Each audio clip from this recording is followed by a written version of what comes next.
Hi friends, எல்லோருக்கும் வணக்கம். Welcome back to our channel. Hope எல்லாரும் ஹெல்த்தியாக ஹாப்பியாக இருப்பீங்கன்னு நினைக்கிறேன். இன்றைக்கி ஒரு சின்ன மார்னிங் ரொட்டீன் வீடியோ தான் பார்க்க போகிறோம். டைம் கிடைக்கும்போது பொறுமையாக உட்காந்து பாருங்கள். இந்த வீடியோ உங்களுக்கு ரொம்பவே பீஸ்ஃபுல்லாக ரிலாக்ஸாக இருக்கும்.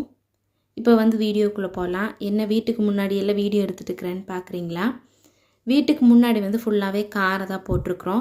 சைடில் மட்டும் 2 சைடு, அதாவது நான் இப்போ பெருக்கிட்டு இருக்கிற சைடில் கொஞ்சமாக திட்டு மாதிரி கட்டிட்டு மணி பிளான்ட்டு, கற்றார் வாழை, இது மாதிரி சின்ன சின்ன செடிகள்லாம் வச்சுருக்குறோம்.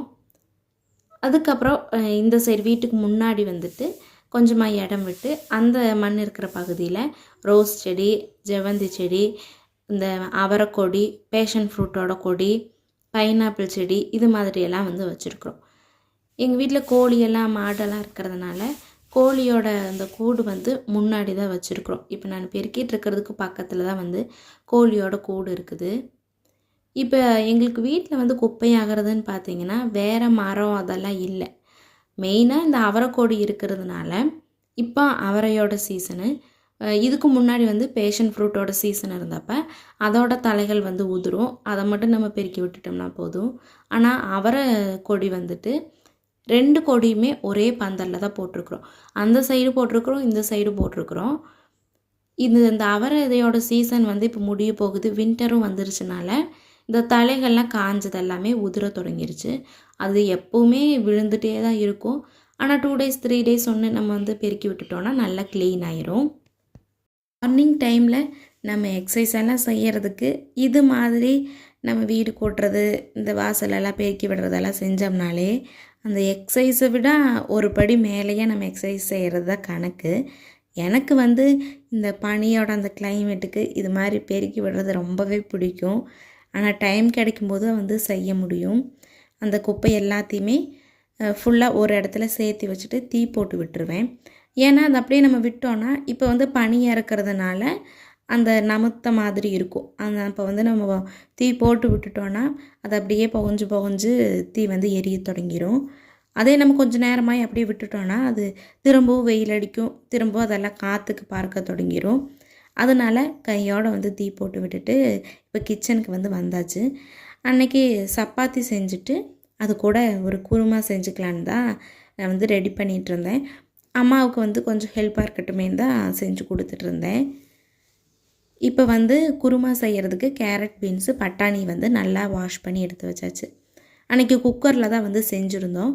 குக்கரில் கொஞ்சமாக ஆயில் ஊற்றிட்டு வெங்காயம், தக்காளி, மிளகா, அதுக்கப்புறம் கொஞ்சமாக சோம்பு, பட்டை, கிராம்பு இது எல்லாமே போட்டு நல்லா வணக்கி விட்டுறலாம். இது நல்லா வணங்குற டைம்லேயே ஜாரில் கொஞ்சமாக தேங்காய், பொட்டுக்கடலை, சோம்பு, பட்டை, கிராம்பு, இஞ்சி பூண்டு தேவைப்பட்டதுன்னா போட்டுட்டு மிக்சியில் நல்லா பேஸ்ட்டாக அடித்து எடுத்து வச்சுக்கலாம். இப்போ வெங்காய தக்காளியெல்லாம் நல்லா வணங்கினதும் நம்ம கட் பண்ணி வச்சுருக்கிற கேரட்டு, பீன்ஸு, என்னெல்லாம் காய்கறி இருக்குதோ, அதுக்கப்புறம் உருளைக்கிழங்கு, பட்டாணி, கொஞ்சமாக உப்பு, மஞ்சள் தூள் போட்டுட்டு அது நல்லா வணங்குற டைமில் நமக்கு அந்த பேஸ்ட்டும் ரெடி பண்ணி வச்சுருக்குறோம் இல்லையா, இது கொஞ்சம் ஹாஃப் குக் ஆன உடனேயே இதில் தண்ணி நம்ம ஊற்றிக்கலாம். ஏன்னா கொஞ்சமாக தண்ணி ஊற்றினா போதும். நிறைய தண்ணி ஊற்றிட்டோன்னா ரொம்ப தண்ணி மாதிரி ஆயிரும். ஏன்னா நம்ம தேங்காய் கம்மியாக தான் இதில் சேர்த்துறோம். அதனால் ஓரளவுக்கு மீடியமான தண்ணி ஊற்றிட்டு நம்ம அடித்து வச்சுருக்கிற பேஸ்ட்டையும் சேர்த்து நல்லா மிக்ஸ் பண்ணி விட்டுடலாம். இப்போ தேவைப்பட்டதுன்னா கொஞ்சமாக மிளகாய்த்தூள் சேர்த்திக்கலாம். ஆனால் தேவைப்படாது, ஏன்னா நம்ம மிளகாய், பட்டை, கிராமெல்லாம் போடுறதுனால தேவைப்படாது.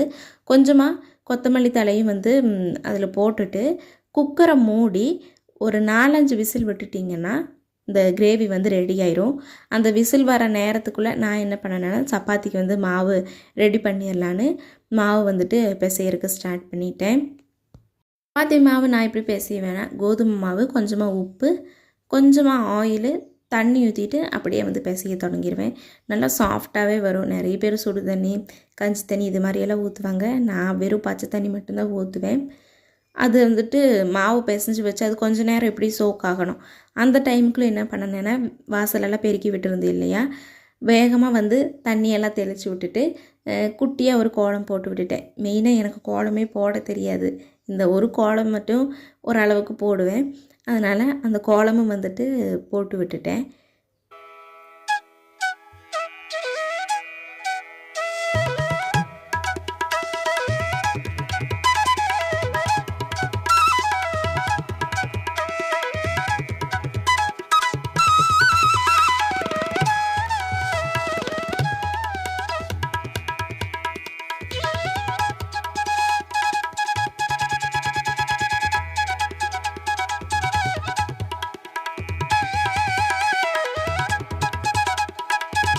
இப்போ பார்த்தீங்கன்னா நம்மளோட குருமா வந்து சூப்பராகவே விசிலெல்லாம் அடங்கி ரெடி ஆயிடுச்சு. இப்போ வந்து மேலே தண்ணியே நிற்கிறது மாதிரி இருக்கும். அதை வந்து நம்ம நல்லா மேஷ் பண்ணி விட்டுட்டோன்னா அந்த காய்கறி எல்லாமே நல்லா மேஷ் ஆகி குருமா நல்லா கெட்டியாக தொடங்கிடும். நல்லா டேஸ்ட்டாகவே இருக்கும். மறக்காமல் ட்ரை பண்ணி பாருங்கள். அதுக்கப்புறமா நான் வந்து சப்பாத்தி தேய்ச்சி கொடுத்தேன். அம்மா தோசைக்கல்லில் வந்து போட்டு எடுத்துகிட்டு இருந்தாங்க கொஞ்சம் நேரம். ஏன்னா ஒரே ஆள் வந்து தேய்ச்சி போட்டுட்டு இருந்தோன்னா ரொம்ப லேட் ஆகும். அதுவும் இல்லாமல் எப்படி நம்ம தேய்ச்சி வச்சுட்டு தான் போடுற மாதிரி இருக்கும். ஆனால் சப்பாத்தி பூரி எல்லாமே உடனே தேய்ச்சி போட்டோன்னா நல்லா வந்து சாஃப்டாக இருக்கும். சப்பாத்திக்கு மெயினாக நம்ம ரொம்ப நேரம் ஒரே சைடில் வச்சுருக்கக்கூடாது. திருப்பி விட்டுட்டே இருந்தோன்னா வேகம் வந்துட்டு இந்த கிறிஸ்பி ஆகாது. நல்லா சாஃப்டாகவே இருக்கும். மறக்காமல் ட்ரை பண்ணி பாருங்கள். வீடியோ பிடிச்சிருந்துன்னா லைக் பண்ணி சப்ஸ்கிரைப் பண்ணிக்கோங்க. தேங்க்ஸ் ஃபார் வாட்சிங். Bye bye.